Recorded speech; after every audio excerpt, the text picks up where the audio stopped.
Iran হচ্ছে পৃথিবীর ইতিহাসে এমন একটি দেশ যে দেশ কখনো কিন্তু পরাধীন ছিল না এবং ইরান কিন্তু কারো উপনিবেশ কখনো ছিল না। তো সেই ইরানের রেজা পাহলভি যে ৩৭ বছর তার স্বৈরতন্ত্র প্রতিষ্ঠা করেছিলেন, পরবর্তীতে ইসলামিক রেভলিউশন হয়েছে, সেই রেভলিউশনের নেতৃত্ব দিয়েছেন ইমাম খামিনি, যেটা রুহুল্লাহ খামিনি ছিলেন, আয়াতুল্লাহ খামিনির আগে যিনি রুহুল্লাহ খামিনি ছিলেন, এবং তার ৪৫ বছর আজকে ইসলামী রেভলিউশনের পথ নিয়ে তারা এগিয়ে যাচ্ছে। কিন্তু ইরানের এবার সবচেয়ে ইরানের এর আগে কিন্তু আমরা দেখেছি ইরানের প্রেসিডেন্টকে হত্যা করা হয়েছে, ইরানের আইআরজিসির প্রধান যিনি সোলাইমানি ওনাকে হত্যা করা হয়েছে, এবং ওনাদের পারমাণবিক যে বিজ্ঞানী ৩ জনকে হত্যা করা হয়েছে।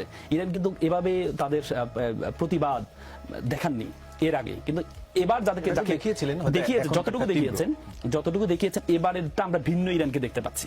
তার কারণ হচ্ছে তাদের যিনি বিপ্লবের ভূমিকা পালন করেছেন, তাদের গাইডিয়ান বলা হয়, আধ্যাত্মিক নেতা বলা হয়, মানে হচ্ছে আয়াতুল্লাহ খামিনি এমন একটা ব্যক্তি, তিনি কিন্তু একজন প্রেসিডেন্ট, হাজার হাজার প্রেসিডেন্টকে তৈরি করতে পারেন এমন একটা ব্যক্তি, এবং সকলের কাছে গ্রহণযোগ্য।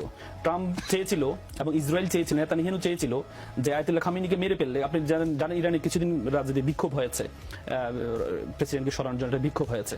ট্রাম্প চিন্তা করেছিল যদি হত্যা করা হয় তাহলে এই বিক্ষোভটা আর একটু বাড়বে এবং এই সরকারকে পতন করা যাবে।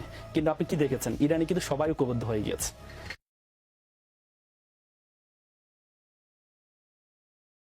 ইরান হচ্ছে এই পাঞ্জাবিটা